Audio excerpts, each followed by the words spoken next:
मराठवाड़ा आजादी से ही ये इलाका महाराष्ट्र की अनचाही जागीर रहा है। इमारतों स्मारकों से झलकते इतिहास के अलावा मराठवाड़ा को नाज करने लायक चीजें बहुत कम मिली हैं। औरंगाबाद के टूरिस्ट स्पॉट्स सैलानियों को बुलाते हैं। यहाँ आलीशान गाड़ियों से स्कूटर तक सभी वाहन बनते हैं। दवाओं पर रिसर्च होती है, लेकिन उद्योग की बरकत शेष इलाके में दिखाई नहीं देती। मराठवाड़ा को जकड़ते अकाल को देखने हम निकले तो हमारे इर्द गिर्द देसी मुसाफिर कम, विदेशियों की भीड़ ज्यादा थी।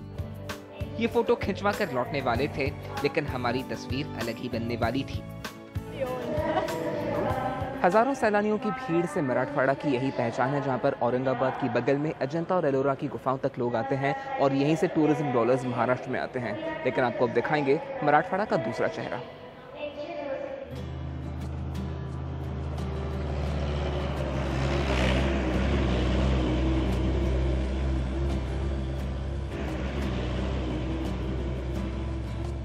औरंगाबाद से 60 किलोमीटर दूर जालना तक हम पहुंचे तो हवा में सर्दी थी, लेकिन जालना की पानी की हालत देखते ही सर्दी में हमारे पसीने छूटने लगे। अपनी अमीरी के लिए मराठवाड़ा में सोने का पालना कहलाते जालना में सोना पानी नहीं खरीद सकता। करीब 6 लाख से ज्यादा की आबादी के शहर को पानी मुहैया कराने वाले तालाब की ये हालत है और गर्मियां अभी शुरू भी नहीं हुई हैं। इंसान इस किल्लत पर जैसे तैसे रास्ता निकाल भी ले, लेकिन जानवर इतने खुशनसीब नहीं है। 700 एकड़ पर फैली घाणेवाड़ी झील से जालना को कभी रोज 4 करोड़ लीटर पानी मिलता था। अब इन 700 एकड़ पर दरारें फैली हैं। बचा पानी इन दरारों से या तो जमीन में गायब हो चुका है या धूप में भाप बन चुका है, और बचा पानी तो इंसानों के पीने लायक नहीं।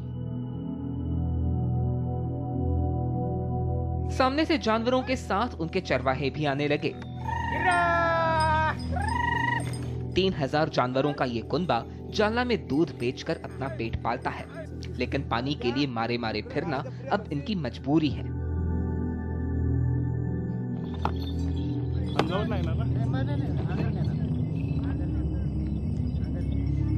आपके पास जितने जानवर हैं, सबका कुल मिला के महीने का खर्चा कितना होता है? 5-6 हजार होते। ये जो पैसा होता है कैसे फिर आपको निकालना पड़ता है? क्योंकि दूध का भाव आपको कोई देता होगा, कोई गोबर का भाव देता होगा। कैसा ये आमदनी आपकी कहाँ से होती है? आमदनी होती है इसमें, उसको दूध बेचना और उनको खिलाना। जब ये पानी खत्म हो जाएगा तो आप कहीं और जाएंगे या फिर कुछ और इंतजाम भैंसों का करेंगे? कुछ भी नहीं, बेचेंगे। भैंस को बेच देंगे? हाँ। कौन खरीदता है? व्यापारी। व्यापारी? हाँ। भैंस को वो पालता है कि फिर कुछ और हो कुछ जाता भी है? करता हो। क्या कसाई खरीदता है भैंसे? कसाई और आपकी कितनी भैंसे हैं एक आदमी के पास? 60। तो क्या हर साल कुछ भैंसे बेच देते हैं? 20। जिस पानी में भैंसे हैं, हाँ। अगर उन भैंसों को वहां से हटाया और ये पानी सिर्फ उनके पीने के लिए रखा, हाँ। तो ये पानी इतनी भैंसों को कितने दिन चलेगा? 4-5 दिन चलेगा। इतना ही? हाँ। एक भैंस को एक टाइम में कितना पानी लगता है पीने के लिए? 40 लीटर। कितनी भैंसें? 700 भैंसें और 40 लीटर। हाँ। करीब 3 लाख लीटर पानी अकेली भैंसों के पीने के लिए यहाँ पर रोजाना लगता है। जालना शहर में तो हालात और भी बुरे हैं। 28 दिन में एक बार पानी आता है, जो आता है बेहद खारा। बोरवेल्स खोदकर जमीन छलनी हो चुकी है और भूजल की मात्रा लगातार गिर रही है। यहाँ पर कितने लोगों का इस बोरवेल से गुजर बसर करना है? इससे लगभग 25 से 27 फैमिलीज जो है। फैमिलीज? इस पे उसका पूरे फैमिलीज को यहाँ पर पानी दिया जाएगा। ये यहाँ पर कितनी गहराई पर पानी लगने की उम्मीद है? अभी यहाँ पर कम से कम 300 फीट हमको बोर लेना ही होगा, क्योंकि उसके सिवा हमें पानी नहीं मिलेगा। देहातों के हालात तो और भी बुरे हैं। जिन जानवरों से दूध नहीं मिलता या बोझ नहीं ढुलता, जिन्हें खाना नहीं मिलता, ऐसे जानवर खुद खाना बनने निकले हैं। कुछ रहमदिल मालिक कसाई की बजाय इन्हें अपने हाल पर जिंदा छोड़ देते हैं। बेचारा शख्स का संबंध जानवरों के चारे से भी होगा, ये चारा कैंप में आने से पहले शायद ही कभी पता था। यहाँ पर जहाँ खड़े हम हैं, वहाँ पर 3000 जानवर इस छावनी में दूर दूर तक पसरे हुए हैं। ऐसे जानवर, उनके परिवार, उनके मालिक यहाँ पर आए हुए हैं। जो फसल खेतों में टिक नहीं पाई थी, जल गई थी, सूख गई थी, ऐसी फसल को काट कर ये चारा बनाया जा रहा है। ये चारा जब तक चलेगा, इलाके में पानी के स्रोत जब तक चलेंगे, तब तक सरकारी चारे को मोहताज जानवर इस काम में रहेंगे। आप देख पा रहे हैं कुछ बछड़े यहाँ पर हैं, अपनी गाय, अपनी माँ जो है उसका दूध उनको भी पिलाना है। यही दूध जाकर डेयरी में बेचकर उस पर से गुजर बसर भी करना है। लेकिन कई जानवर ऐसे भी हैं जिनकी यहाँ पर अभी पसलियां अभी से निकल आई हैं। जनवरी बमुश्किल अभी आधा बीतने वाला है, लेकिन अभी 6 महीने का इंतजार होगा अगली बरसात तक, और तब तक जानवरों के लिए चुनौती है हर एक दिन जिंदा रहना है। ये चारा कितना लगता है इन सबको रोज का? रोज का चारा अभी उसकी क्या गिनती नहीं, वो ड्रम से देते हमको। अच्छा, तो 15 किलो बोलते हो। अच्छा, हाँ। एक गाय का 15 किलो? एक गाय का 15 किलो। लेकिन एक गाय की रोज की भूख कितनी होती है, कितने किलो की रहती है? वो हम उतना देते उतना में पूरा करते उसको। गाय का पेट भरता है उतने चारे से? अब क्या है, उसको तो कितना भी डालो तो खाती जो। ये जो इतने सारे जानवर छावनी में रहते हैं, हाँ। इनकी खुराक का जो बंदोबस्त होता है, सरकार अपनी तरफ से भी खुराक जानवर को देती थी। हाँ। अभी वो तो खुराक जो मिल रहा है ना, तो अभी लोग बोल रहे हैं कि वो 20 रुपए शासन ने कम कर दे उसके, तो उसके वजह से अभी पैसे कटेंगे तो खुराक नहीं मिलेगा। ये वो खुराक है जो सरकार की तरफ से सब्सिडाइज्ड कीमत पर यहाँ पर दी जाती है, और गाय का इससे दूध बढ़ता है। गाय का दूध दे रहा है गाय, उससे उसको खा भी रहे। अच्छा, एक बछड़ा में पीछे अपनी गाय का दूध पीने शायद गया है, लेकिन क्या बछड़े की भूख एक दिन में 3 लीटर दूध से हो जाती है पूरी? नहीं हो सकती हो, नहीं होती, तो ज्यादा नहीं पीता? नहीं होता। अभी ये तो सब पूरा दूध पी लेगा गाय का। ग्वालों के साथ दूध निकालकर हम भी निकले। दिन बढ़ रहा है और अब लोग पानी के लिए निकलेंगे। ये नज़ारे बताने के लिए काफ़ी हैं कि सर्दियां बीतने से पहले ही मराठवाड़ा की क्या हालत हो चुकी है। नदियां सूख गई हैं, नाले जवाब दे गए हैं, और नहरों का ये हाल है। हम जिस नहर में खड़े हैं वो गोदावरी नदी से निकलती एक अहम नहर है जो मराठवाड़ा के कई जिलों को पानी मुहैया कराती है।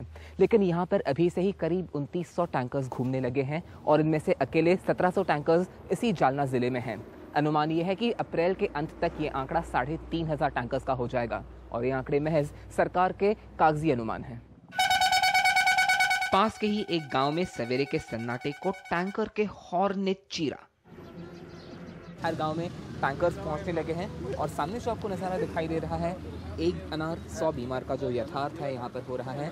गांव में सवेरे जब टैंकर आता है तो हॉर्न बजाकर लोगों को सूचना देता है कि अब पानी के आवंटन का समय हो चुका है, और लोग ये जो भारी भरकम बैरल्स हैं इनको अपने सरों पर लाद कर यहाँ पर लाकर कतार बनाते हैं। हालांकि पानी तालाब से लाया हुआ है, ये थोड़ा सा मैला है, तो इसका जो सीधा इस्तेमाल है कैसे होता है कुछ गृहिणियों से यहाँ पर जानते हैं। ताई आपसे जानना चाहेंगे, पानी देखने में बहुत मैला लगता है, इसका इस्तेमाल कैसे करते होता है?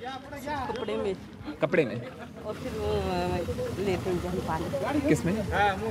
बेचने के लिए आते हैं ना, उनसे लेते हैं पानी। तो रसोई के लिए इस पानी का इस्तेमाल होता है? नहीं, सिर्फ नहाने के लिए और 2 कपड़े धोने। घर में कितने लोग हैं?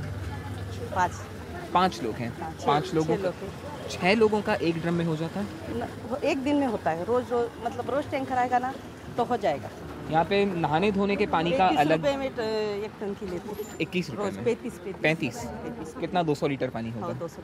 यहाँ पे पीने का पानी का दाम अलग कितना होता है? 5 रुपए में 1 घंटा। 5 रुपए में 1 घंटा। यहाँ पे आपको बताना चाहेंगे कि जो पानी यहाँ पर आता है उसमें रोज़ाना इस्तेमाल का पानी अलग है, रसोई का पीने योग्य जो पानी है उसका दाम यहाँ पर अलग है। तो इसके जो पैसे इनको चुकाने पड़ते हैं, 10 से 12 लीटर की हंडी के उनको 3 से 4 रुपए, और पीने के पानी का जो साफ़ एक बैरल होता है उसके 200 लीटर के 35 रुपये चुकाने पड़ते हैं। यहाँ के ढाबों पे आपको 5 रुपये का समोसा मिल जाएगा, लेकिन जो 15 रुपये का ऊंचा दाम देकर मिनरल वाटर की 1 लीटर की बोतल होती है वो ढूंढे शायद ना मिले। अब ये भरे हुए भारी भरकम ड्रम कोई उठाए तो कैसे? अब इन ड्रम से कई फेरियों में हंडियां भरकर घर लाई जाएंगी। गांव के इकलौते डॉक्टर उद्धव सोनवणे के घर ऐसी ही जल्दी थी। एक मराठी कहावत है कि जब तक खुद नहीं मरोगे स्वर्ग नहीं दिखेगा, इसलिए आज यहाँ का अनुभव खुद अनुभूत करने आज मैं भी पानी भरने निकल चला हूँ। ताई को मैंने ऑफर किया है कि आज पानी भरने में थोड़ा सा हाथ मैं भी बटाऊंगा। गांव में ये दृश्य वैसे विरले ही दिखता है कि कोई पुरुष हंडा लेकर पानी भरने चला जाए, लेकिन 10 से 12 लीटर का यानी करीब 15 किलो का ये हंडा सर पर लादे इतने कदम कैसे चलना अनुभव होता है, आज करके देखते हैं।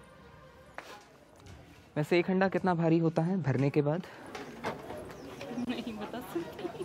नहीं, लेकिन ऐसे रोज कितने हंडे आपको ले जाने पड़ते हैं घर से बाहर पानी तक? 20 हंडे। तो कितने फेरे होते हैं ऐसे? 20 बार आना जाना। खाली हंडा यहाँ तक लाने में मज़ा आ रहा था, लेकिन अब सही मुश्किल शुरू होगी जब इस हंडे में 12 से 15 लीटर पानी यानी करीब 15 किलो वज़न भरेंगे। इसको पकड़ने का तरीका भी मुझे नहीं आता है, कैसे पकड़ते हैं आई का खांद्यावर घ्यावं लागेल तेव्हा व्यवस्थित खांद्यावर। छान तसं ओके। शहरों में बड़ी बड़ी महंगी महंगी जिम्स लगाकर लोग वर्जिश करते हैं, लेकिन अगर आप ऐसे 10 फेरे रोज़ाना 20 किलो वज़न कंधे पर लेकर घूमें तो हफ्ते भर की बात है, आपका वज़न 4 से 5 किलो ज़रूर कम होगा।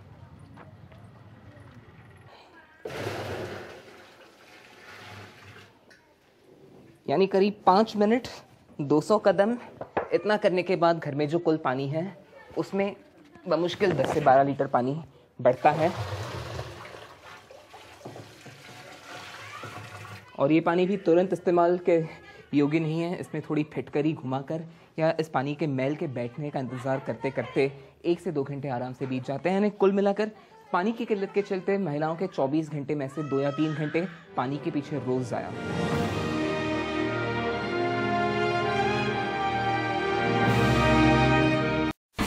India's #1 news app just got even better. Download NDTV's new app. Fully optimized for retina display. Full screen view. Faster response time. And Sudoku. NDTV's new iPad app. Download now.